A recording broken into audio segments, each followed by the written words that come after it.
Life is about a choice.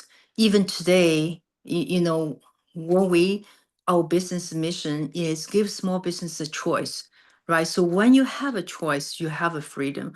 When you have a choice, you're able to make a decision, right? So all I did want to do is have a choice. In order to have a choice, you need to equip yourself with ability to have that choice. So I did not think that much in the time. I was think about it more. I would like to have a choice, have different life.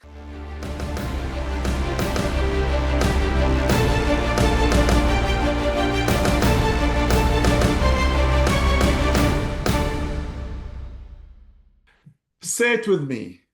Keep on pushing. That's what we do here. We talk to dreamers and doers, people who refuse to give up.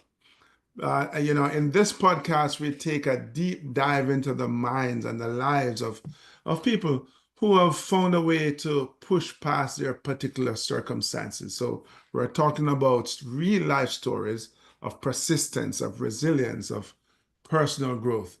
And hey, what better person to share with us today than Julia Chen? Julia, welcome to Keep On Pushing Stories. Thank you, Devon. Thank you for having me. And it's my pleasure and honor to be here and to share a little bit of story about keep pushing. And I know life is a journey. It's a lot of times things does not go our way, but to figure out what we can do and overcome obstacles and enjoying the part of our journey. Indeed, I couldn't have said it any better. So Julia, tell us please what it is that you do. How do you serve? How do you bring value to the lives of others? So I am a CFO of Health in Tech Inc., a NASDAQ listed company, ticker HIT. And I will say, very easy to remember. If you don't remember, and we'll hit you, HIT. So, Exactly. so what we do is we create a solution for the small business owner, particularly address the health insurance part of it. Because health insurance is very much I would say second largest expenses item for most of the small business in the company, right? Hmm. So that touch so many lives and the people's working there. It's small business almost 99% of the US business, they are small business. 35 million of the small business there, 45% of the GDP. And the healthcare insurance is so important, and the people are frustrated about the rising cost, intransparency. They don't know why, after deductible, after pre-premium, after this and that, still paying a lot. So our platform does is we have a vendors, everything we need for the healthcare plan, we put on our platform virtual online. And then we are underwriter for the insurance company. So we underwrite this policy, use the third-party AI and our internal machine learning algorithm. We bundle these two things together. We will produce bindable codes just about 2 minutes. So in the way, small business can buy their insurance just about 2 minutes. And also the option they have a little bit cheaper than other place. Why? We have a direct contract with a hospital, with a clinic. We have contract with 12,000 hospitals and 1.9 million clinic. By through the direct contracting, we're able to, really cut a lot of intermediary middle people, able to channel down through the cost saving benefits to the employers. So that's the most our small business. They range from 5 employees to 150 employees in the country. Most of the business, they really need that help. So as a CFO, we grow together with the company, looking at the capital requirement, looking at how we can continuously provide a solution to the small business. Indeed, important. And so if someone wanted to benefit from the solutions that HIT provides, Julia, how would they find you? The easiest way they can find us to our website and healthintech.com. Also, they can through this podcast, they can find me through the LinkedIn and look at our company LinkedIn page, or reach out to us by the way looking at put in the message, and our salespeople will be able to look out and connect with you and check on the ticker HIT. That's ton of the news and other things leading to the company website. It is pretty easy. Right. And what's your URL on LinkedIn? Yes. Yes, if they want to connect, they just drop the message to LinkedIn, or they can drop the message to our LinkedIn page. They can also reach us by email, the company, and then we have phone number there. If you're a broker, you're excited about, what we do, want to have a 2 minutes bindable quotes. What the difference is, for some other places, people want to shop for their loan, mortgage, Mhm. insurance. We all have experience. We go to some website, we input the information, we get hundreds of phone calls. Never stop calling us, right? Then we give the same information again. Then somebody else calls. We Right. thought we bought something. We never be able to really buy. But here in our company, if you come, you're registered agent, able to sell healthcare insurance, and you click the buy button, you bought the policy for the small business owner. If you're the small business and you know what you do, you can come to our website and we can guide you through. You click the buy button, you bought the policy. Nobody ever gave you hundreds of phone calls. We don't generally, so we close the deal, we do sell. So Mhm. that is So cut. my question is, when they go to LinkedIn, are they putting in linkedin.com/HIT or something else? How do they find you there? Yeah, so they go to LinkedIn, they can just search health in tech, and they found us right away. Yeah. And also, after this podcast, we clearly can drop, all the company website address, all these things, Mhm. your audience can just click the link and get that easily. They don't need it to navigate it to the place easily. Indeed. All right. Thank you for that, Julia. So well, one of the questions, one of the burning questions we have for our guests is their keep on pushing stories. We'd love to hear from you, Julia, of a time when you had to overcome a significant hurdle. So please do share that with us. Yeah, the life is always full of challenges. I think, the hurdles, the challenges, and from the different the circumstances, right? So I would say, just never give up. And my personal story, you can see I'm Asian. It's easy. And I come from China, and I was born in China. And at the time, I just reveal my age, at the time um, China is the country they appreciate the boy and the male more than the girl and the female, right? So and the family when there's a time they have one child policy, and I have a brother, and my parents say, oh, actually we are ending we're just starting one child policy, so we have you as a mistake.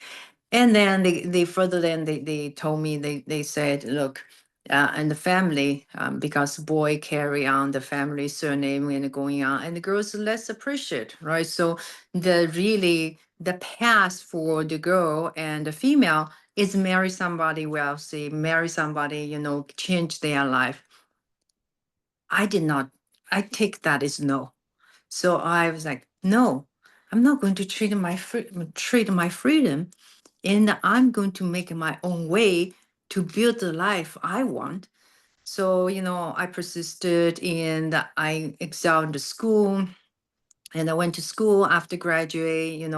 I went to work for a multinational company, Whirlpool, Johnson Johnson.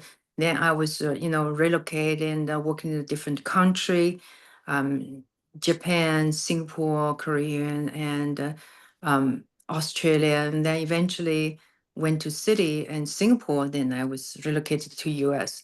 So around, I was want to say, at that time, when you are born, the place people will tell you, it's no way to succeed. You are less appreciated. It's only way you get marry somebody. No, do not ever let that define you. And you can come to your life.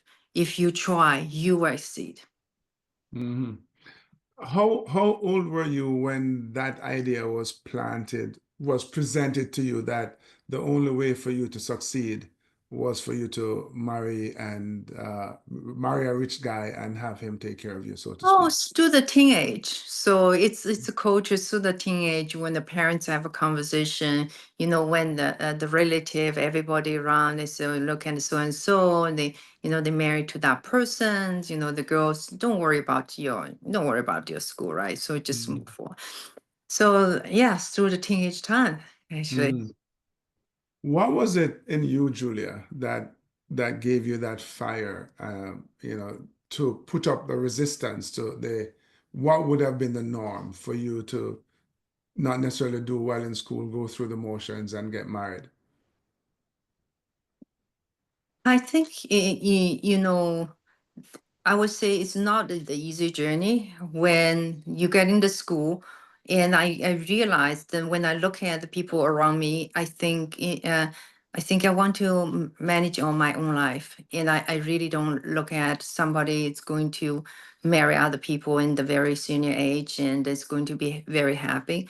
Hmm. So I also was lucky, had some other mentors, talk to me and give me some guidance. And I had opportunities, and also keep ask yourself what you want to do. That's also important, right? Ask the inner calling, what do you want to do? So I did not have a lot of idea. I did not figure out what I want to do, honestly. But one thing's very clear. I want freedom. I want independence. I want to manage my own life. So gradually and through education, through the different work, and I had my voice, and I drive through my own way. Yeah. I love that. Manage your own life. It seems like a lesson, an attitude, a mantra that all of us could actually benefit from. So coming from a situation like that where um, it's expected that you're going to take this path. I think I kind of answered this question already, but I want to dive into it a little bit more. This this need, this desire you had to manage your own life.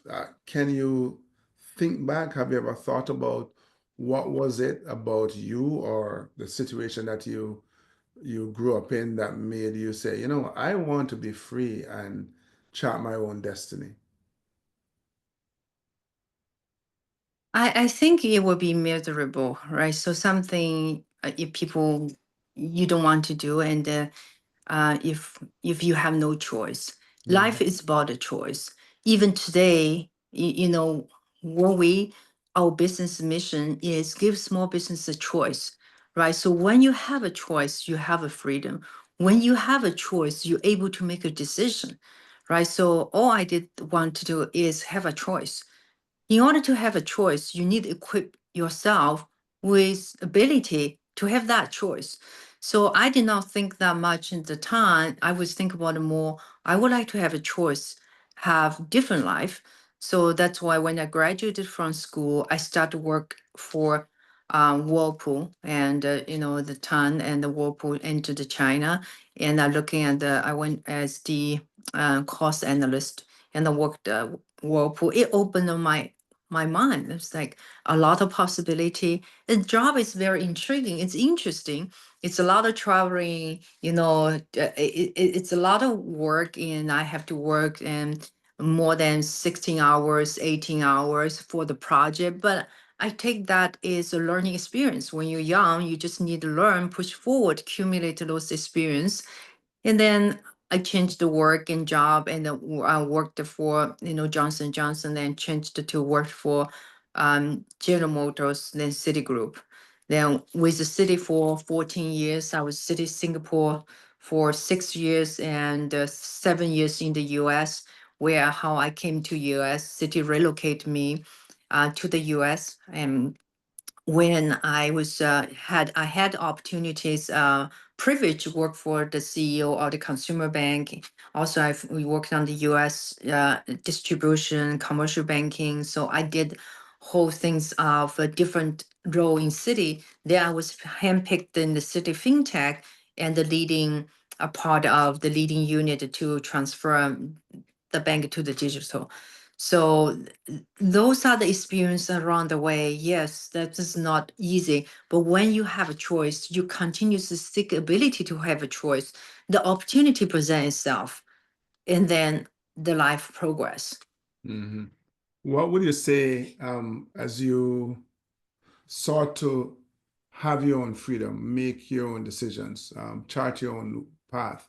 What was the most difficult part of that journey? Well, most difficult part of journey is you are there and alone a lot of time. And the most difficult part of journey that is relocate from one country to the other country. You have to fit in. When I remember when I came to from initially from this going to Singapore, it's a new country for me, and I need to really figure out how to fit in and how to work in the environment. And then from Singapore to US, it's also the new country, the different. It's not like we take a vacation visit. You have to start to live there, work there, and then contribute. So those are the difficult part. But every time moves, it's getting easier. So right, so yes, it's difficult from beginning, but the more you handle it, the more experience you have. It's getting easier. Hmm. So loneliness, certainly from I guess a geographical standpoint, going from China to Singapore to, the US and other places. So um, in that way, I can see how the journey would be lonely because you're not around um, your family and loved ones, people that you grew up with. Was there another side to this loneliness? Here it is that you're from an environment where this is a path that is normally taken, and you have chosen to be free and take a different path.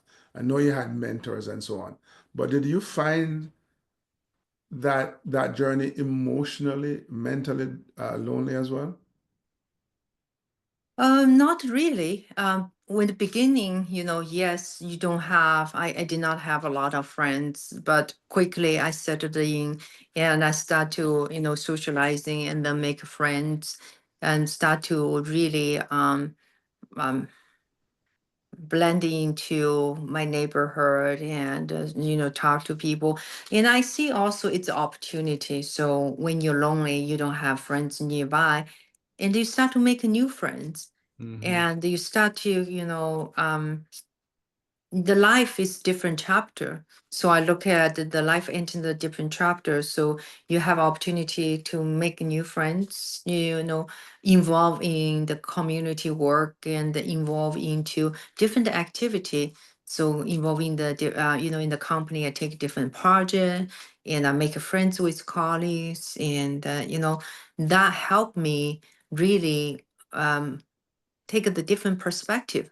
Also, that make me stronger. Now these days, I have a lot of friends in the different country and the Hmm. different for the company, different company. I have friends just to visit me from the time they worked in cities, so they come to visit me. So I get the support, and then I get the feeling is although that I moved here was alone.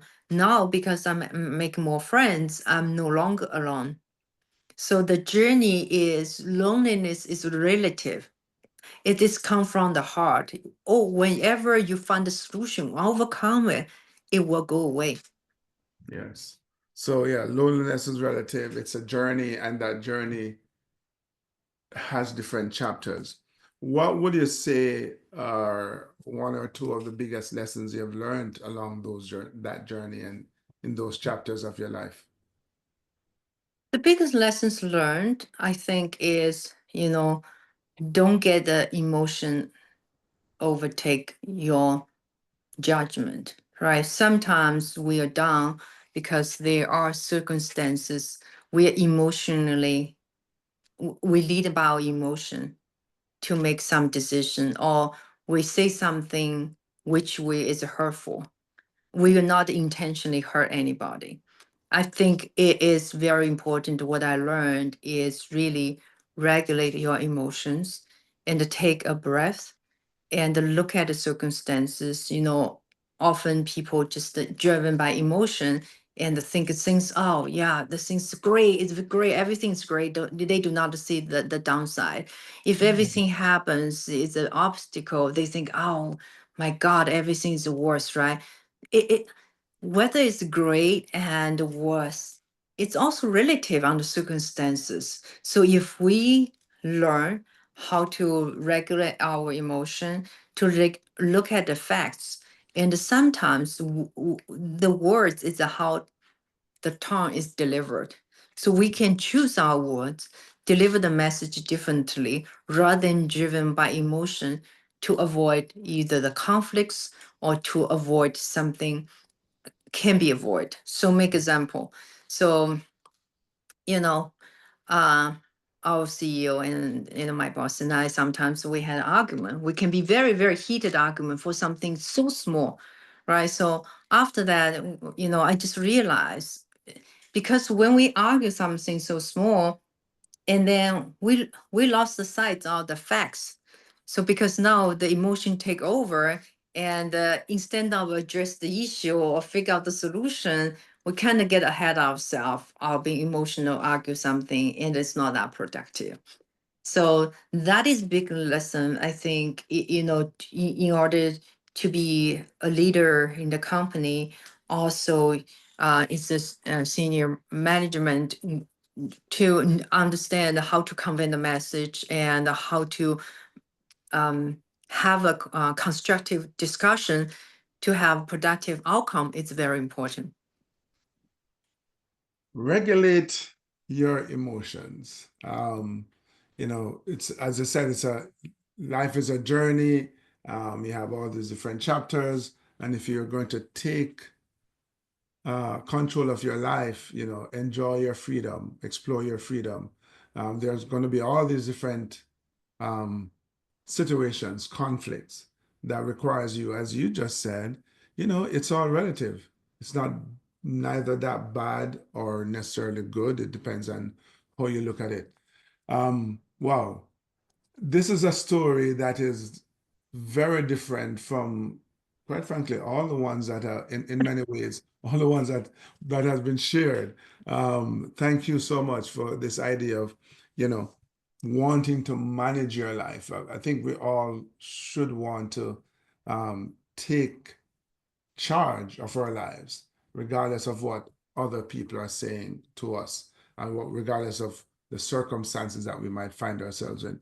Thank you so much, Julia, for sharing these nuggets with us, and keep on pushing. You're welcome. It's And really so, glad to be here. indeed, thank you so much.